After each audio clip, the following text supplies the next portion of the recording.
para ahli dan juga ilmuwan, saintis, dokter ingin meneliti itu semua, Pak. Meneliti semua apakah benar mitos ini yang ternyata 100% cula badak ini, baik badak putih, badak hitam, dan juga badak di Asia, itu terdiri dari keratin 100%. Sama juga dengan rambut.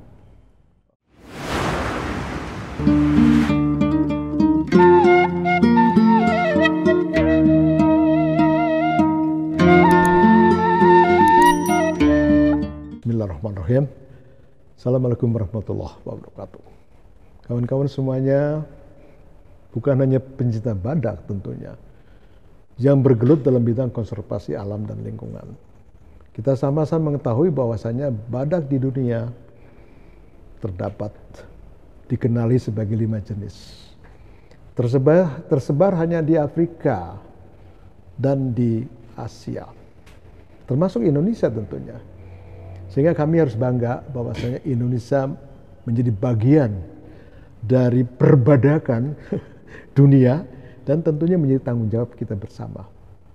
All in the world. Kan sekalian, badak makhluk Tuhan, makhluk Allah, ciptaannya sebagaimana kita manusia. Tentunya memerlukan asupan, memerlukan pakan yang banyak, yang cukup, air yang cukup, mineral yang cukup, tentunya ruang yang cukup. Kita bisa bayangkan untuk mencukupinya itu maka dia harus bergerak tentunya. Dan pergerakannya ini sekarang terpressure di dunia ini dengan perkembangan dan pertumbuhan manusia dan pembangunan. Termasuk akhir hari ini adalah perubahan iklim. Suhu semakin panas. Tiba-tiba ada panas menyengat di Afrika, di Asia dan sebagainya. Dan ini tentunya akan berperan terhadap keberlangsungan badak ke depan. Saat ini saya bersama Inop Sektionop. Inop adalah Country Directors untuk IRF, International Rhino Foundations, yang terus bekerja. Dan Inop tentunya bergerak dari negara ke negara badak, the range of rhino in the world. Maka saya kira menjadi sesuatu yang penting kalau kita bicara lebih lanjut dengan Sektionop atau kita kenal dengan Inop. Halo Inop. Halo Pak. Selamat pagi Inop. Selamat pagi Pak. Sehat? Alhamdulillah. Kebetulan saat ini ya kita tarik karena berada di Bogor ya Inop ya. Iya Pak. Jadi Inop sekarang menjabat sebagai Country Directors. Country Director International Rhino Foundation. IRF. Spesial untuk Indonesia? Spesial untuk Indonesia, Pak. Oke. Tetapi kan pergerakannya bukan hanya di Indonesia saja toh. Di berbagai negara yang mempunyai badak. Betul. Dan berbagai negara yang mempunyai keinginan untuk share. Untuk share, untuk membantu konservasi badak di seluruh dunia dan di Indonesia. Inop, ada berapa ya jenis badak di dunia? Yang kita pahami saat ini yang tadi Bapak sudah sampaikan bahwa ada 5 jenis badak. 5 jenis kawan-kawan, 5 jenis badak. Tidak banyak ya? Tidak banyak. Kalau dibandingkan dari sejarahnya dahulu, badak sebelum es mencair. Sebelum zaman es mencair, berdasarkan sejarah yang ada itu ada 100 jenis badak. Tadinya 100 jenis badak. 100 macam mungkin bagi orang awam. Betul Pak. Ada yang berbulu, ada yang sangat besar, ada dan dalam berbentuk rupa. Tetapi itu masih dikategorikan sebagai badak. 100 jenis waktu itu. Sekarang bagaimana? Melorot sehingga sampai setelah es mencair dan badak ini sangat sensitif dengan habitat. Sangat sensitif. Sehingga mereka menyesuaikan habitat-habitat yang ada dan sampai saat ini hanya ada di Afrika dan Eurasia atau Asia kita saat ini. Tinggal di Afrika dan di Asia. Jadi dulunya Amerika juga ada badak? Dulu di Amerika ada badak Pak, berdasarkan sejarah. Australia juga? Di Australia mungkin dari fosil juga ditemukan. Tetapi yang sebelum zaman es mencair. Ya. Zaman es. Sekian ratus juta tahun yang lalu. Betul. Allah telah memberikan ciptaannya di muka bumi dengan sama rata, sama rasa. Badak ada di setiap benua. Amerika, Eropa, Asia. Ya. Mungkin juga Australia. Mungkin, Pak. Bisa jadi karena menjadi satu kesatuan dengan Papua dan sebagainya. Ya, Inop ya. Artinya bahwa kita merasa bahagia, Dok. Indonesia masih tersisa 2 ya. Betul, Pak. Betul. Jadi apa bedanya antara badak Afrika? Ya maaf ya, di Afrika sendiri ada berapa jenis? Di Afrika saat ini ada 2 jenis badak. Oke. Badak putih dan badak hitam. Putih dan hitam. Di mana lokasinya yang putih dan hitam? Badak putih itu kebanyakan berada di Afrika bagian selatan. Afrika Selatan, oke. Di Afrika Selatan dan juga hampir overlap habitat mereka dengan badak hitam. Dengan badak overlap artinya bisa hidup bersama-sama. Hidup bersamaan. Bisa hidup bersamaan.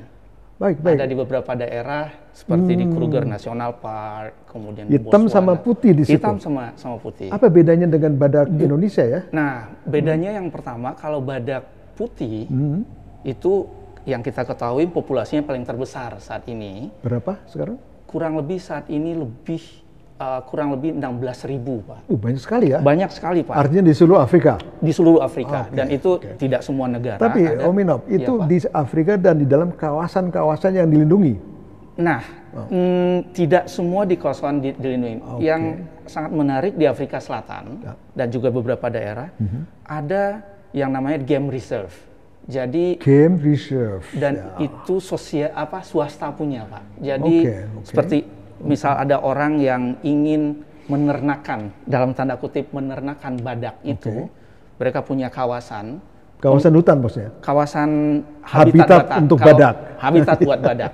Karena kawasan habitat buat badak Afrika sangat berbeda dengan kita Indonesia. Di Indonesia. Baik. Tetapi bisa dikategorikan juga hutan juga, apalagi terutama buat badak hitam yang lebih cenderung hidup di habitat yang bush atau berhutan.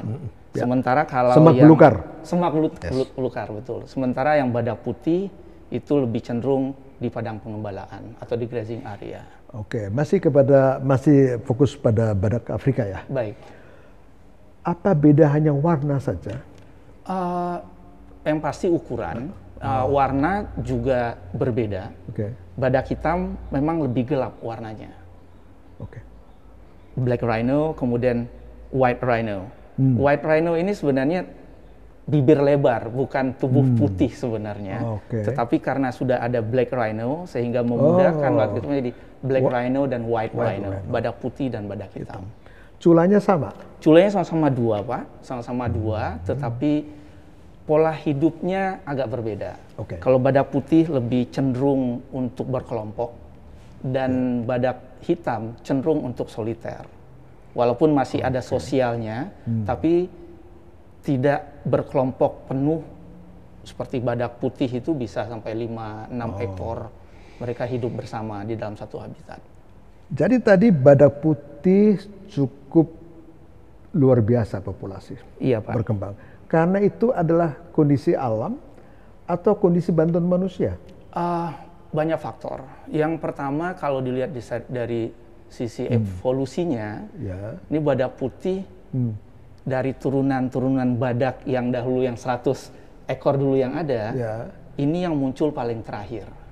Artinya yang muncul secara evolusi paling terakhir. Sehingga dia badak ini bisa menyesuaikan dengan kondisi alam terkini. Penyesuaian. Paling menyesuaikan. Adaptasi, sehingga rata-rata badak yang ada mulutnya itu lebih prehensil, sementara mereka prehensil itu gimana maksudnya? Pemakan semak-semak dan daun-daun. Jadi dia meragut ya. Jadi semak gitu diturunkan dia makan. Betul. Browsing. Tetapi yang unik untuk badak putih ini, dia menyesuaikan dengan habitatnya. Dia melebarkan mulutnya sehingga menjadi grazer seperti kuda, Pak, jadinya.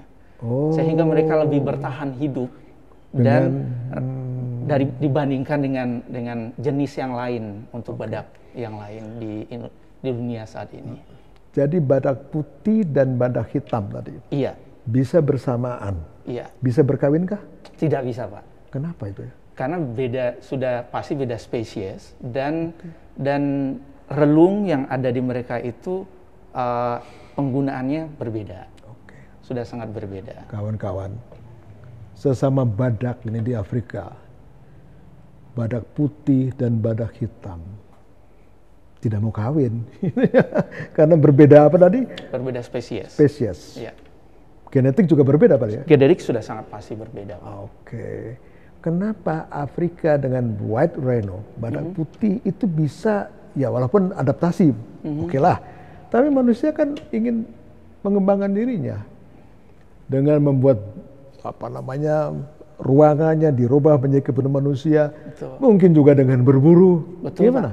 Betul. Saat ini kalau tingkat perburuan badak di seluruh dunia yang paling tertinggi saat ini untuk badak putih, Pak. Badak putih. Dari catatan yang ada tahun lalu 2023 tercatat 3 ekor badak dibunuh, 3 ekor badak putih dibunuh per hari, Pak. Per hari? Per hari. Masya Allah. Jadi kalau kita lihat kehilangan badak putih itu per tahun itu mungkin di atas 300-400 ekor per Tetapi tahun. Karena populasi tinggi, ya, jadi masih bisa bertahan. Masih bisa bertahan. Tapi kalau terus percepatan pemburuan lebih tinggi, akhirnya habis juga ya? Bakal habis juga, Pak. Betul sekali. Oke. Betul sekali. Enak. Sebelum ke badak hitam, badak putih. Ya. Dengan culanya, pemburuan tinggi, untuk apa sih cula itu? Sebenarnya ini kembali kepada mitos yang sangat saat ini beredar paling banyak saat ini di Asia, terutama di daerah China? Republik Cina dan Vietnam, dan juga sebagian besar di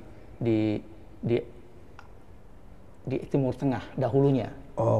Timur Tengah, Asia juga, Vietnam, mungkin China mungkin. Iya. Jangan-jangan Indonesia juga percaya itu ya? Dulu sangat secara culture kita ini mungkin sebagai mempunyai genetik Asia, mitos itu sepertinya lebih dipercaya oleh.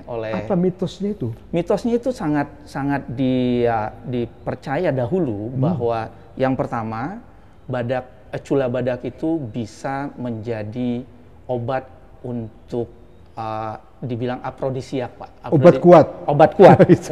mungkin obat kuat sangat dipercaya untuk itu. Tapi belakangan juga beredar suatu mitos bisa mengobati kanker. Kanker, obat itu katanya. Itu mitos. Katanya mitos. Dan belum tentu kebenarannya nih. Dan para ahli dan juga ilmuwan, saintis, dokter ingin meneliti itu semua, Pak. Meneliti semua apakah benar mitos ini yang ternyata 100% cula badak ini, baik badak putih, badak hitam, dan juga badak di Asia, itu terdiri dari keratin 100%. Sama juga dengan rambut dan kuku yang ada di manusia. Dan juga tanduk kerbau, tanduk-tanduk yang sama. 100% sama. Artinya bahwa itu tidak benar. Tidak benar. Kalau mempunyai khasiat untuk sebagai obat kuat atau untuk mengobati kanker. Ini kedokteran yang membuktikannya. Sudah dibuktikan secara ilmiah dan sudah keluar dari jurnal saintifik yang scientific journal sudah. Betul, sudah ada keluar. Kawan-kawan sebangsa dan setanah air, kita kadang-kadang tersesat dengan hal-hal yang mitos. Percaya aja bahwa cula badak mempunyai kekuatan untuk hal-hal yang diperlukan oleh para pria perkasa. Tetapi dibuktikan bahwa itu para dokter yang membuktikan. Dari secara medis bahwasanya itu nggak benar. Jadi mudah-mudahan ini juga akan memberikan pengaruh yang besar terhadap para pemburu badak yang percaya culanya itu memberikan nilai rupiah atau dolar yang sangat tinggi. Yang sangat tinggi. Luar biasa ya, di pasaran gelap. Pasar gelap itu luar biasa. Pasar gelap sangat tinggi sekali. Jadi ada crime itu luar biasa nih. Sangat. Jaringan di dunia luar biasa ya. Iya, seperti sindikat yang sudah sangat besar, Pak. Saya sering watching ya, bagaimana pergerakan namanya migratory species. Kok saya nggak melihat badak ya? Ya, jadi ada gerakan ya semua spesies kan. Betul. Kok badaknya kemana ini? Iya. Ya. Ini memang sangat unik sekali. Oke. Kalau dibanding di Afrika mungkin yang migratory yang Bapak sebutkan tadi, kalau kita lihat di film-film Nat Geo atau Discovery, kita lihat migratory wildebeest misalnya ya. Wildebeest sangat terkenal sekali migratory. Oryx juga ada. Badak ini punya keunikan, mereka itu hidup di daerah yang cukup luas.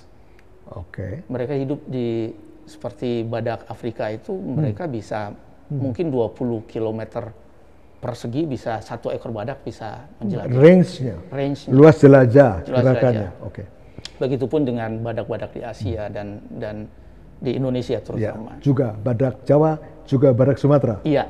Nah, jadi mungkin yang pertama, kenapa kita tidak pernah menemukan seperti migratory? Dari 5 jenis badak yang ada ini, yang berkelompok itu hanya badak putih. Yang lainnya soliter. Lebih cenderung soliter. Sendiri-sendiri hidup. Jantan di sana, betina di sana. Betul, Pak. Betul. Jadi sehingga mereka tidak memerlukan, secara logikal itu mereka tidak memerlukan untuk migratory yang ada seperti wildebeest, oryx dan segala macam. Karena prinsipnya kalau mereka migratory berarti mereka akan bersama-sama untuk. Sementara badak yang kita punya soliter, yang akan mereka lakukan adalah hanya mencari pasangannya sewaktu melakukan selalu ada masa periode mereka akan ingin kawin. Dan kemudian mereka akan berpisah lagi. Baik. Akan hidup masing-masing lagi, Pak. Ini tentunya ditunggu-tunggu cerita mengenai perkawinan badak ini. Sangat unik ya. Nanti satu saat dan saya dengan Inob akan membahas itu. Tapi sebelumnya saya akan beralih kepada badak Afrika, badak hitam. Iya.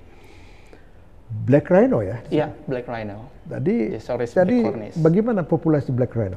Populasi black rhino ini, kalau kita secara IUCN, kalau white rhino tadi kategorinya di list endangered. List endangered. Sementara black rhino itu sama dengan yang di Indonesia, sudah critically endangered. Critically endangered. Sangat sudah kritis. Mendekati kepunahan. Sangat kritis. Ya. Saat ini populasinya 6.195 dari yang terakhir ada, Pak. Tapi menunjukkan cenderung naik saat ini. Cenderung naik. Cenderung naik. Jadi dari critical endangered species menuju ke endangered sekarang. Jadi bahagia dong. Ya, kalau kita lihat saat ini konservasi badak hitam cukup mengembirakan karena sudah banyaknya pendekatan-pendekatan yang ada di pendekatan sana, apa itu? Terutama pengamanan yang pasti ya, Pak. Pasti pengamanan. Pengamanan yang sangat intensif, kemudian perhatian dari para saintifik untuk mencoba membuat translokasi badak hitam ke beberapa daerah yang dulu sudah hilang, disebarkan kembali, Pak. Dan kemudian mereka mencoba memilah genetik yang murni, sehingga di tempat-tempat yang baru mereka bisa berkembang dengan bagus, dengan genetik yang baru. Barangkali ada satu hal yang penting, yaitu bahwa untuk badak hitam tadi ya, jadi walaupun kritis tapi cenderung naik. Apakah itu juga ada peran dari dukungan masyarakat Afrika? Sangat besar sekali peran dari masyarakat Afrika sana, Pak. Karena mereka sangat mendapatkan keuntungan dari keberadaan badak yang ada, terutama di bagian ekoturism. Turis, mungkin kita ketahui Afrika ini adalah merupakan benua atau negara-negara di Afrika menjadi tujuan destinasi orang ingin bersafari. Badak merupakan salah satu karismatik satwa yang ingin dilihat oleh turis. Dengan semakin menurunnya populasi badak hitam, permintaan turis buat melihat badak hitam semakin tinggi. Tinggi. Sehingga saat ini dengan banyaknya badak hitam yang cukup menyebar di daerah selatan dan pertengahan Afrika, itu secara tidak langsung membantu perekonomian masyarakat dari turisme yang ada, Pak. Ini kawan-kawan, jadi artinya sekarang perkembangan sistem ekonomi dunia global. Jadi sekarang ada hubungan, ada kaitan antara konservasi dengan bagaimana melindungi melestarikan spesies termasuk badak, menghasilkan nilai ekonomi. Jadi Inop kan sudah bergerak ke Afrika. Afrika mana aja, Nop? Afrika sudah ke Afrika Selatan, daerah bagian selatan Afrika, dan di Kenya bagian tengah. Kenya itu taman nasional apa ya dekat? Taman nasional di situ banyak Pak. Ada Nairobi, mungkin Bapak sudah pernah ke Ya, sana saya juga. ke Nairobi National Park. Ada Lake Nakuru National Park. Lake Nakuru, ya. Savowes, Aberdare. Jadi Inop sudah ke sana semua? Alhamdulillah sudah sempat mendatangi berbagilah, Nop. Sudah menjeladahi sesuatu nikmat Allah ya. Alhamdulillah, Pak. Tadi kembali ke economy values suatu negara. Saya pernah ke Nairobi National Parks melihat juga badak di sana. Itu, Nop, ya, Pak. Untuk cari pesawat aja ngantri luar biasa, Nop. Betul, Pak. Saya sampai nunggu 2 tahun tuh. Jadi antri untuk kesana antri itu 20 tahun yang lalu loh. Begini sekarang kan? Iya.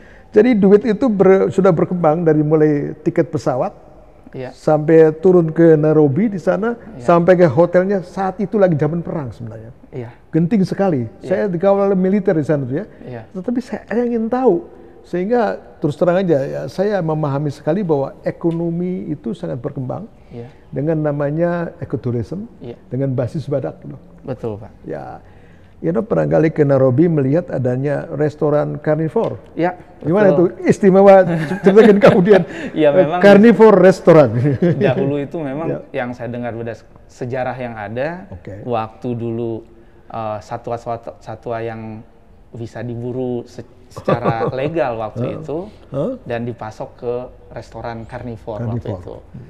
Jadi restorannya di samping, ya di dalam Taman Nasional itu ya? Di luar perbatasan dengan Taman Nasional. Masih ada itu, masih ada? Masih ada saat ini. Namanya karnivor? Masih karnivor, Pak. Tetapi saya tidak menemukan lagi yang seperti Bapak ceritakan dahulu. Yang mungkin ada daging ini bergerak dan segala macam. Itu sudah tidak. Udah turun kali ya? Sudah turun, dan karena mungkin perhatian masyarakat dunia sudah sangat tinggi sekali, sudah tidak diperbolehkan lagi makan daging-daging karnivor, karena kebanyakan karnivor ini sudah posisinya sudah di endanger dan critically endanger, sehingga sudah tidak diperbolehkan. Mungkin waktu Bapak, saya tidak tahu, 40 tahun yang lalu, 40 tahun yang lalu, Pak ya, kurang 40 itu mungkin.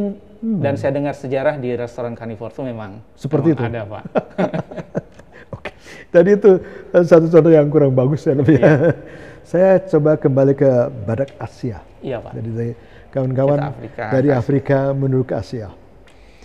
Apa sih bedanya antara badak Inop Afrika dengan Asia?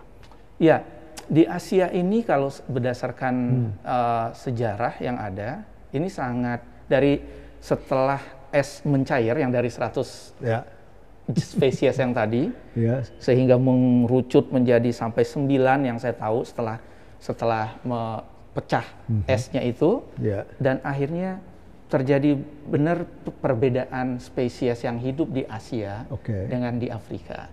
Karena mungkin habitat Afrika lebih cenderung terbuka ya, Pak, dan jenis yang tergantung di sana, savana menyesuaikan dengan yang terbuka. Sementara di Asia kita cenderung berhutan. Tertutup. Sehingga badak yang ada di Asia pun menyesuaikan dengan kondisi yang ada. Hutan yang ada. Itu bisa melihat dari muka yang ada misalnya, Pak. Saya tadi lihat yang saya sampaikan ke Bapak, di Afrika sudah beradaptasi melebarkan mulutnya. Bibirnya lebar karena akan grazer. Sementara di Asia, grazer itu kawan-kawan merumput. Lebih banyak merumput. Sementara di Asia karena masih banyak hutan, mereka masih pakai buat meragut tadi itu. Disebut prehensile lips. Mulut yang bisa meragut, yang hal itu. Jadi artinya badak Asia tadi bisa juga grazing, gitu, bisa juga browsing. Nah, ini yang sangat menarik juga. Berdasarkan evolusi yang ada, badak India atau badak disebut Greater Horned One Rhino, walaupun dia masih prehensile, masih bisa memakan daun-daun, mereka beradaptasi juga memakan rumput saat ini. Yang menarik, Pak, karena dia merumput, walaupun dia soliter, mereka cenderung bertahan dengan kondisi habitat yang ada. Ini bisa dibuktikan populasi badak India dan Nepal itu naik sangat drastis. Naik sangat drastis. 100 tahun yang lalu, kalau saya tidak salah, berdasarkan hanya tinggal 100 ekor, Pak. Mungkin kurang dari 100 ekor. Sekarang? Saat ini 4.300. Itu Nepal? India dan Nepal. Itu satu range? Jenis, Pak. Satu range. Satu daerah. Oke. Satu daerah. Jadi ada yang itu lebih banyak di daerah utara India dan Nepal. Itu bergunung-gunung? Ada yang bergunung-gunung, ada yang berbukit-bukit, tetapi lebih cenderung dataran. Banyak yang datar. Mereka menyesuaikan ke daerah yang datar. Itu white rhino atau? Dan itu adalah disebut Greater One Horned Rhino. Greater One Horned Rhino. Cuma satu culanya. Cuma satu. Berbeda dengan yang di Afrika, ada 2 cula. Beda lagi tuh. jadi karena tadi jenisnya banyak ya, Pak. Jadi akhirnya mereka menyesuaikan dengan habitat-habitat yang ada saat ini. Inop. Jadi saat sekarang ini jumlah the numbers ya. Badak Asia. Cukup aman. Untuk India, badak Greater One Horned Rhino, India dan Nepal cukup aman. Mungkin mereka melebihi kata aman, dan ini dalam sejarah mulai dari list dari critically endangered, mereka bisa turun ke endangered, dan saat ini vulnerable, Pak. Vulnerable.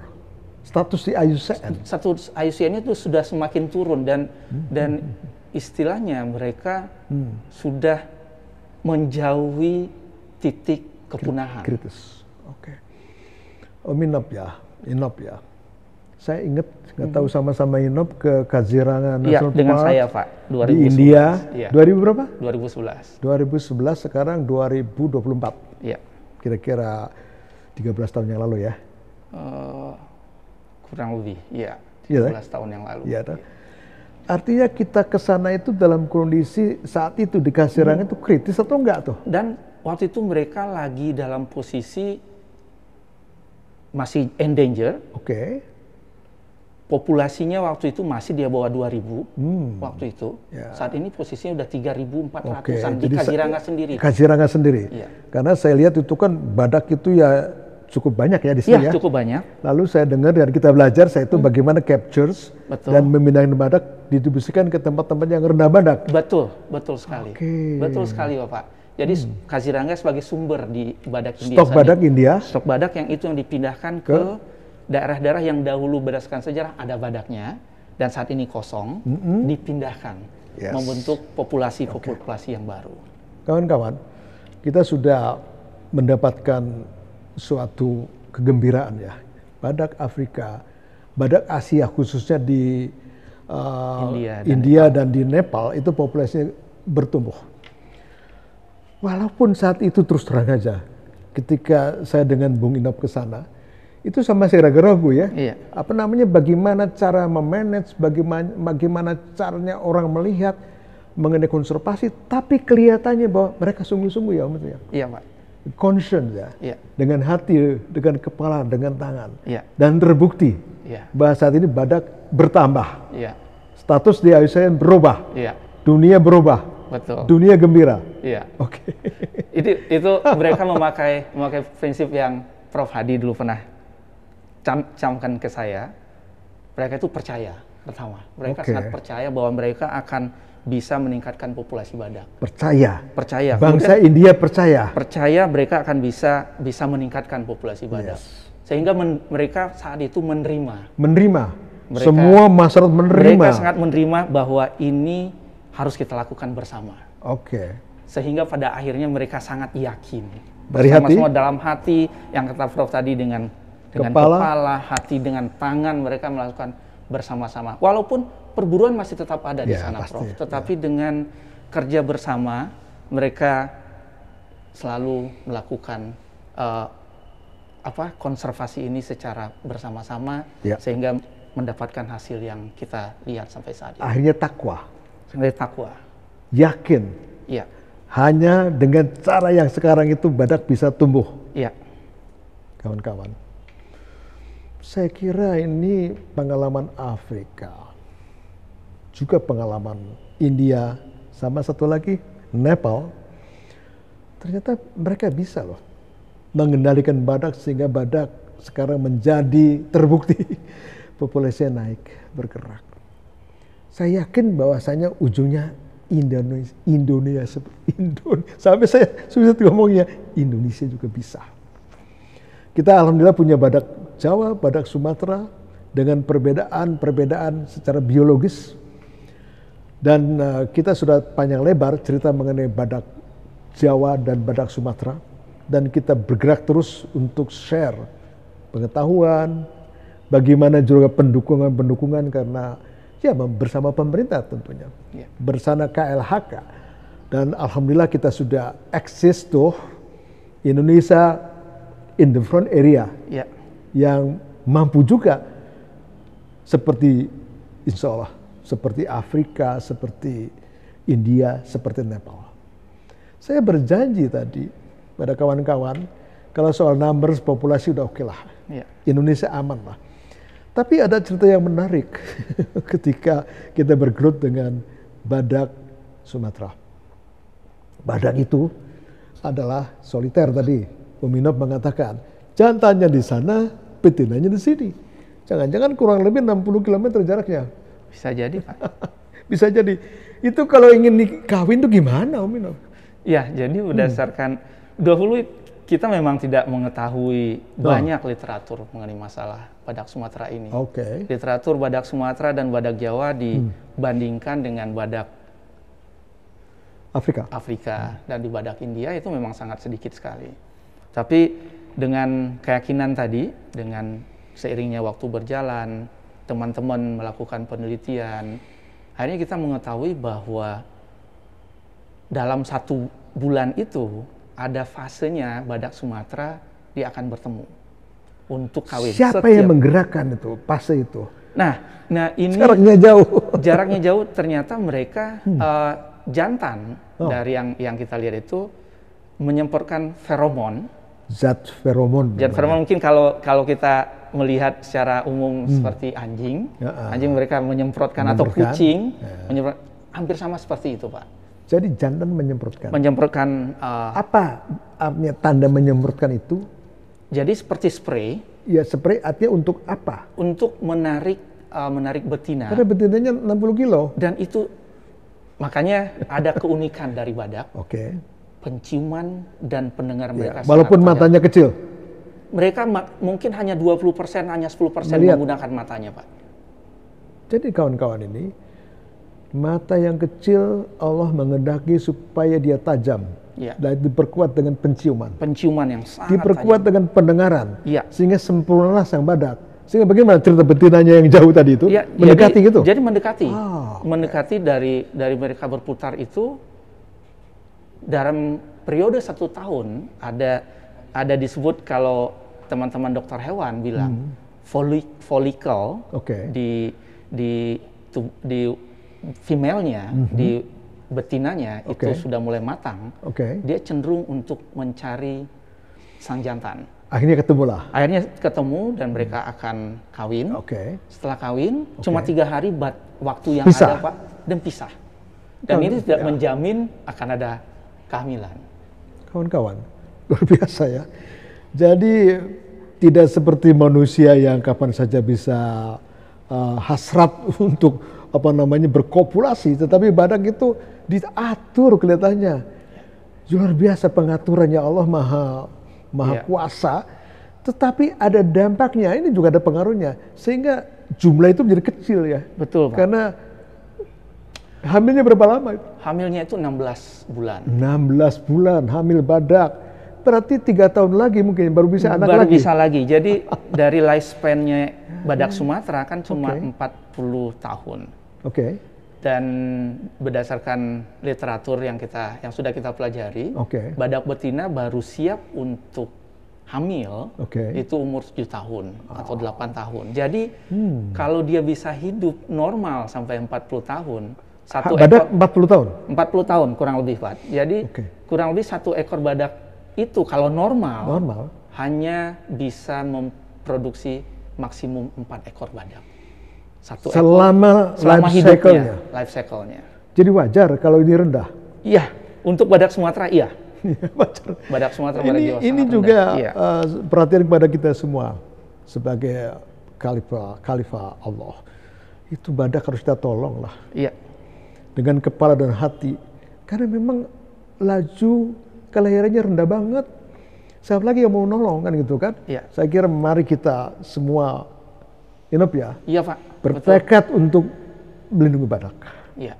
Menjadi suatu bukan hanya cita-cita. Iya. Tapi lakukan itu dengan apapun kebiasaan kita. Hai kawan-kawan pemburu, insaflah, sadarlah bahwasanya gak ada gunanya itu berburu cula. Karena cula itu nggak berperan terhadap penyakit apapun, apa itu cancer, apa itu untuk obat kuat ya. Jadi itu bohong, ngomong kosong. Terima kasih Pak. Atas kita berdiskusi. Satu kebanggaan bagi saya juga berada saya di juga sini, bangga Pak. sekali dan para pemeriksa saya kira itu menunggu-nunggu cerita mengenai soal badak ini. Dan saya kira this is the first how to announce mengenai Rhino for the Futures kepada khalayak ramai sehingga ikhtikat kita satu tadi lindungi badak. Terima kasih Ninop. Selamat siang. Terima kasih Bapak. Semoga sehat selalu. Insya Allah. Baik. Baik Pak. Assalamualaikum warahmatullahi wabarakatuh. Salam konservasi.